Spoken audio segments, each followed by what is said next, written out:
Hi friends, welcome to my channel. ఈరోజు recipe వచ్చి గోంగూర fried rice. నేను ఈరోజు చేసే రెసిపీలో స్పెషల్ ఏంటంటే నేను మిద్దె తోటలో పెంచుకున్న గోంగూర ఆకుతోడే ఈ రెసిపీ చేస్తున్నాను.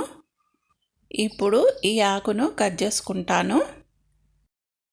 ఈ కొద్దిగా ఆకు నాకు ఫ్రైడ్ రైస్కు సరిపోతుంది. ఇప్పుడు ఈ ఆకును నీట్గా కట్ చేసి పెట్టుకొని అందులో పచ్చిమిర్చి వెల్లుల్లి వేసుకొని గ్రైండర్ చేసుకోవాలి. అందులోనే కొద్దిగా సాల్ట్ వేసుకొని గ్రైండర్ చేసుకోవాలి. స్టవ్ ఆన్ చేసుకొని గిన్నె పెట్టుకొని అందులో నూనె పోసుకోవాలి. నూనె హీట్ అయిన తర్వాత జీలకర్ర ఆవాలు వేసుకోవాలి.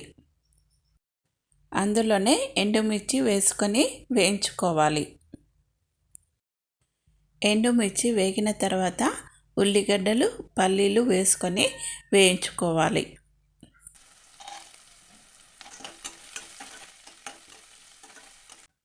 ఇవి వేగిన తర్వాత జీలకర్ర మెంతుల పొడి పసుపు వేసుకొని కలుపుకోవాలి.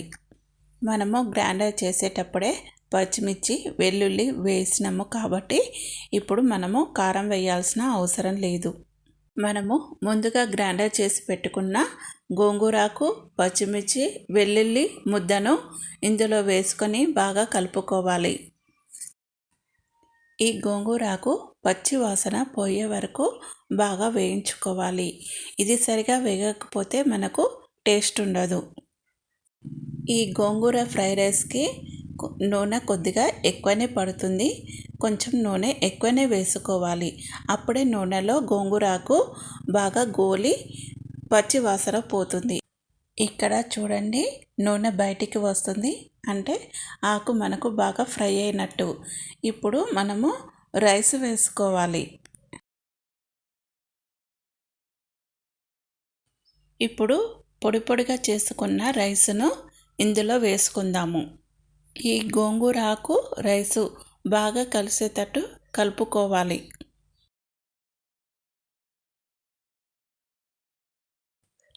ఈ విధంగా గోంగూర ఆకు రైస్కు బాగా పట్టేటట్టు కలుపుకోవాలి.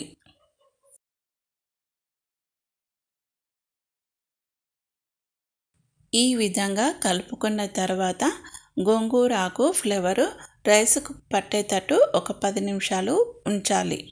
ఇక్కడ మీకు సాల్ట్ సరిపోకపోతే మరి కొద్దిగా సాల్ట్ వేసుకొని ఒక 5 నిమిషాల తర్వాత స్టవ్ ఆఫ్ చేసుకోవాలి.